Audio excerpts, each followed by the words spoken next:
Assalamualaikum warahmatullahi wabarakatuh. Perkenalkan, nama saya Apriliana Arafati, NIM D400-190-118 kelas E. Di sini saya akan mempresentasikan tentang generator sinkron dan asinkron untuk memenuhi ujian akhir semester praktikum teknik tenaga listrik. Untuk di sini saya akan membahas tentang prinsip kerja, komponen, analisa rangkaian star delta, rumus dan contoh soal, dan yang terakhir adalah penggunaan generator.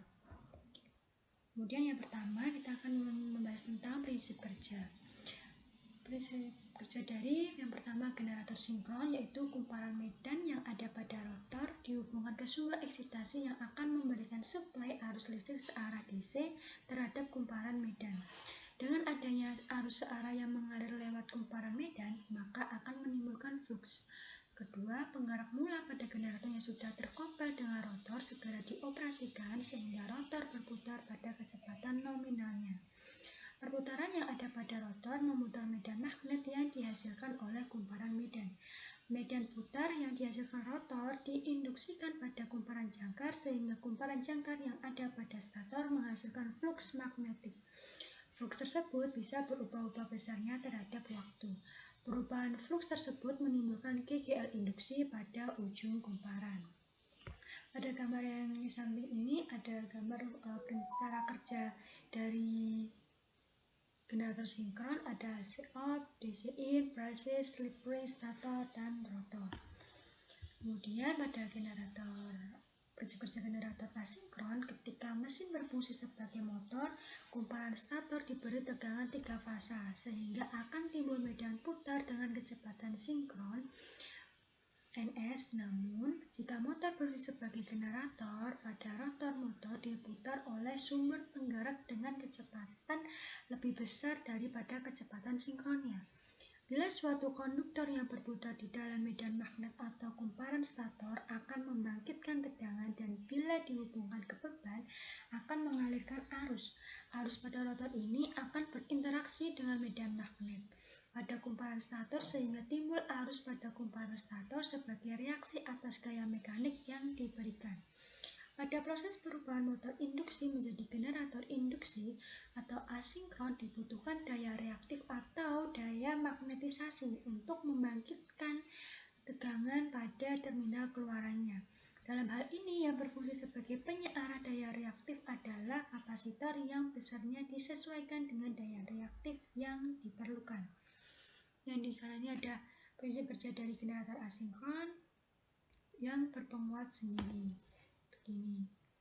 Kemudian pembahasan yang kedua adalah komponen generator.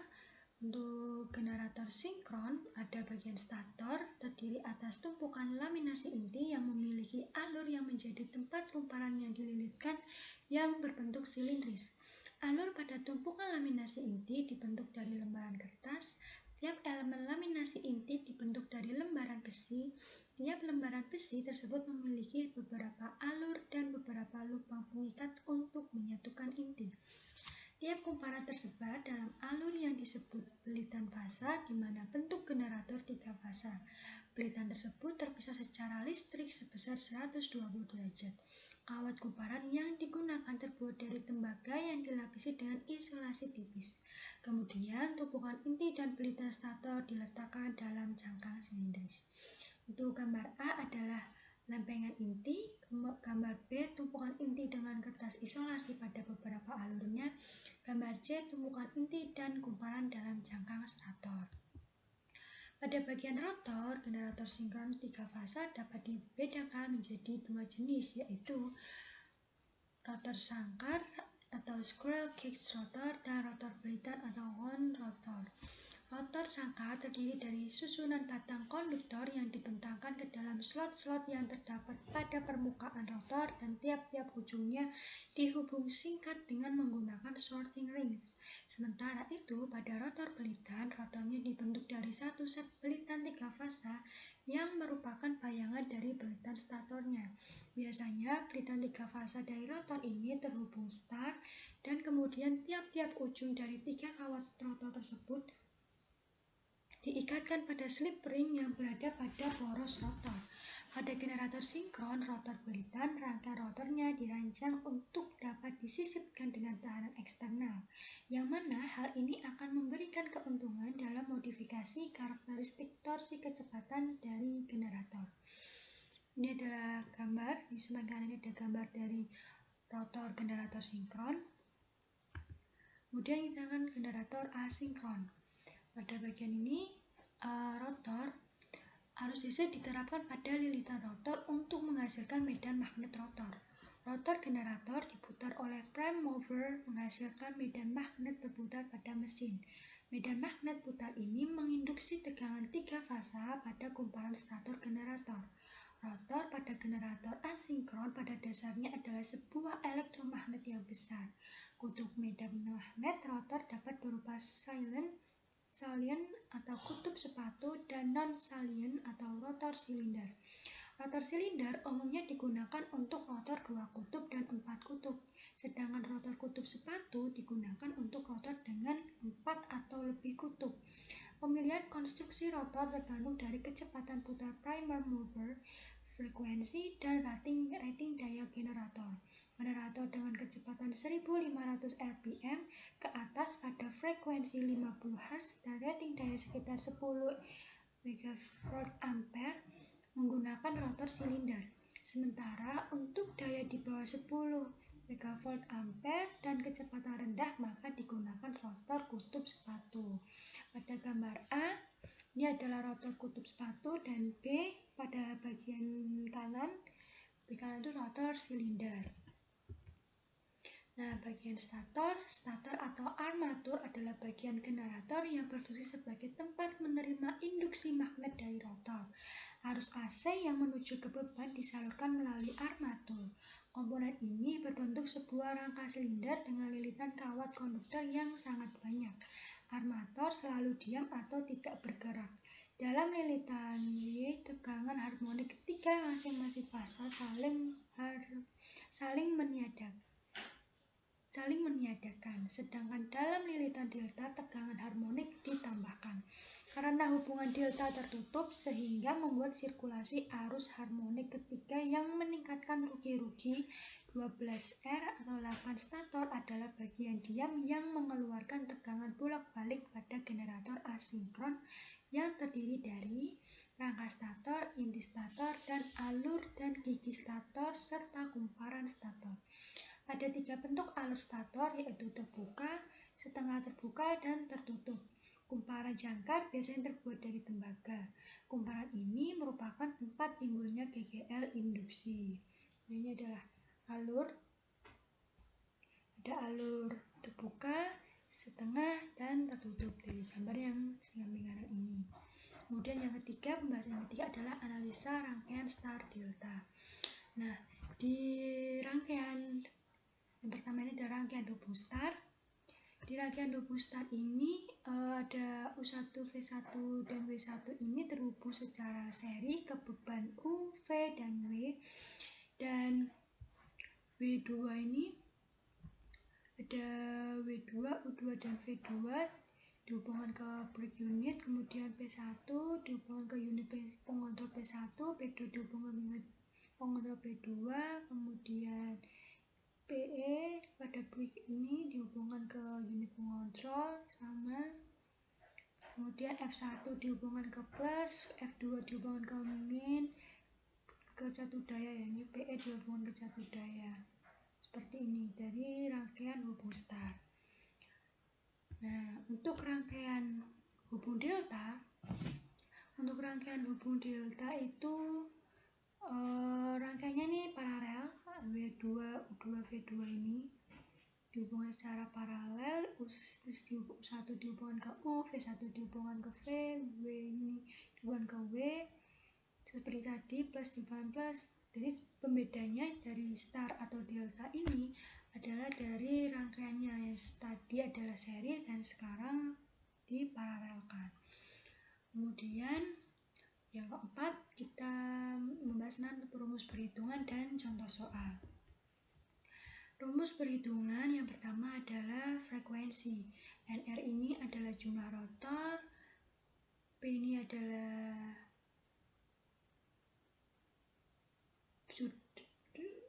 P ini adalah NR kali P dibagi 120, rumus frekuensi. P ini adalah kutubnya. P ini adalah kutub, kemudian ada generator hubung delta. Mencari arus sama dengan P dibagi akar 3 kali VLL kali cos P. Catatan, untuk VLL pada hubung delta nilainya sama dengan tegangan ekstasi, cos P sama dengan 0,97. Jadi P ini adalah daya, VLL ini tegangan, terus cos P nya menghasilkan 0,97.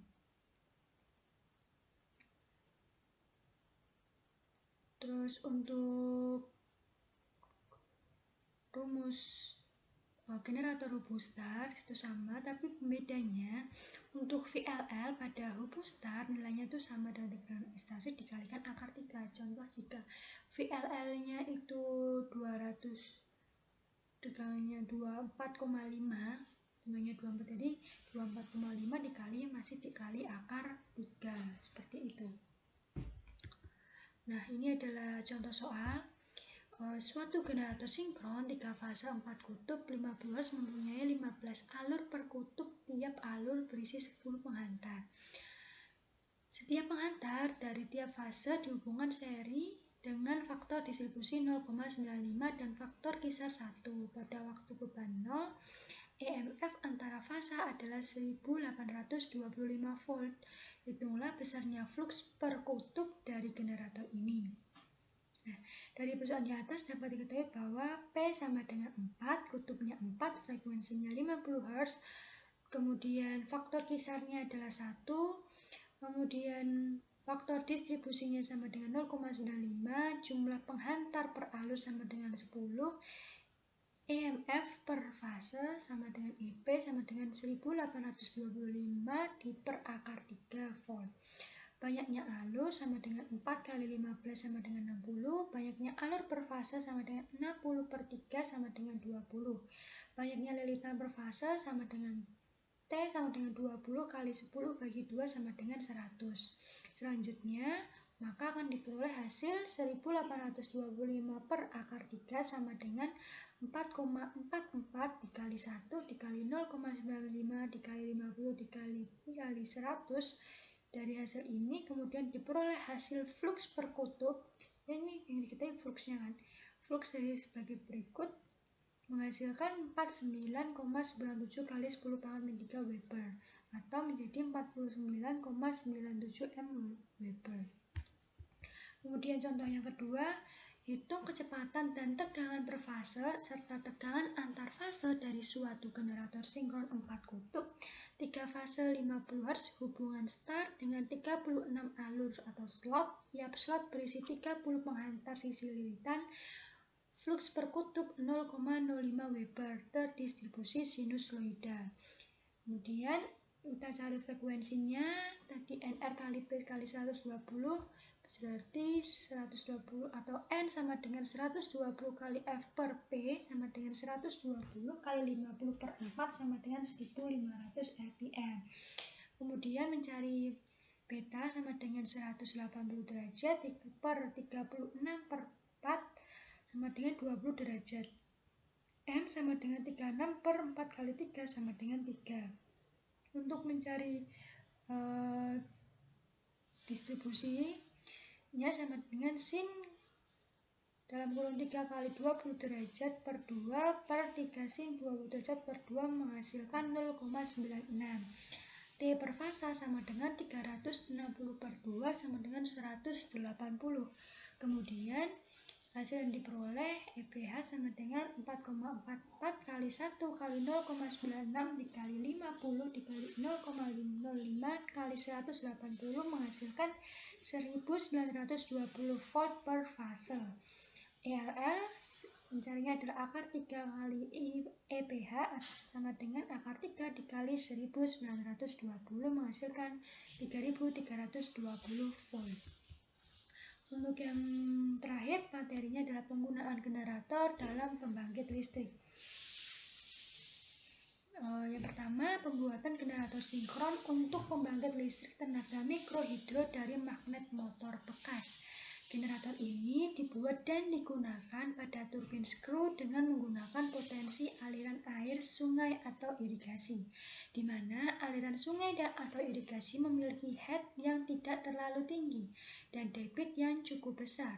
Penerapan penelitian tersebut dilakukan alih teknologi kepada masyarakat melalui pelatihan pengenalan generator dan aplikasinya pada komponen mesin pembangkit listrik tenaga mikrohidro.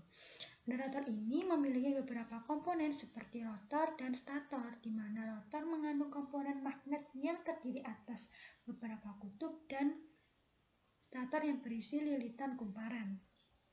Jumlah lilitan kumparan dan magnet sangat mempengaruhi kinerja dan prestasi dari generator. Pada pengabdian ini, generator yang digunakan adalah generator sinkron magnet permanen yang dirancang dan dibuat dengan berupa generator satu fase tipe flux radial dengan memanfaatkan magnet permanen dan rotor dan stator motor bekas. Generator ini terdiri atas komponen kumparan stator dan magnet rotor. Kumparan stator terbuat dari stator motor bekas yang dimodifikasi untuk digunakan pada putaran rendah. Magnet rotor terletak pada bagian luar stator, di mana rotor ini terdapat beberapa elemen magnet yang jumlahnya sesuai dengan jumlah kutub pada kumparan stator. Yang kedua adalah analisis pembangkit listrik dengan generator Stirling.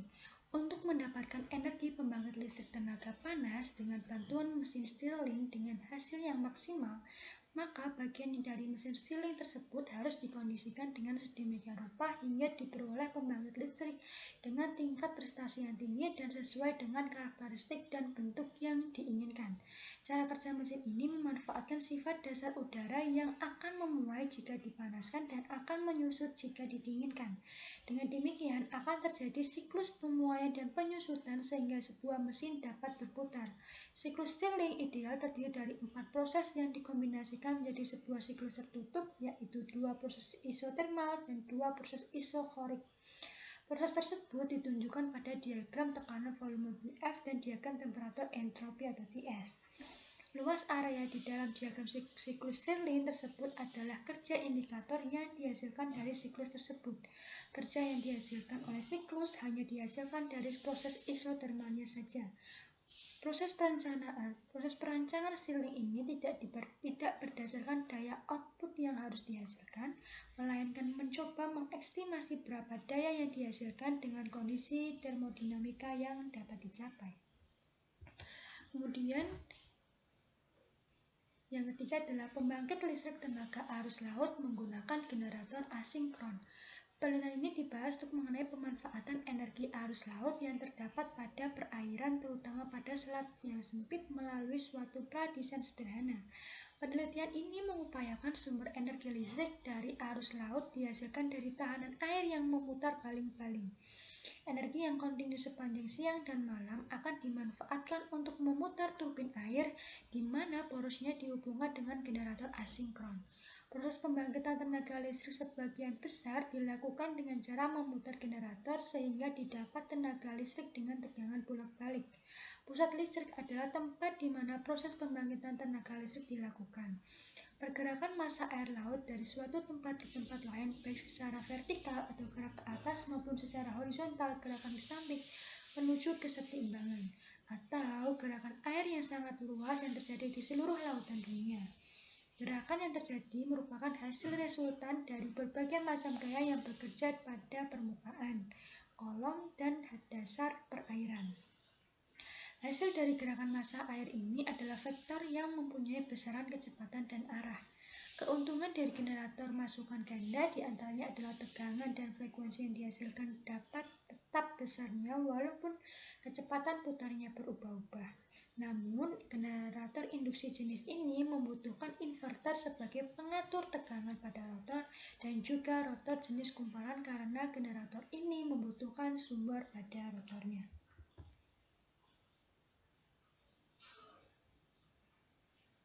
Oke, terima kasih dan sekian dari presentasi dari saya.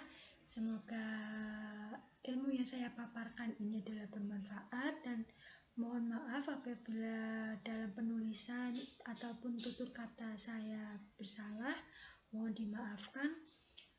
Wassalamualaikum warahmatullahi wabarakatuh.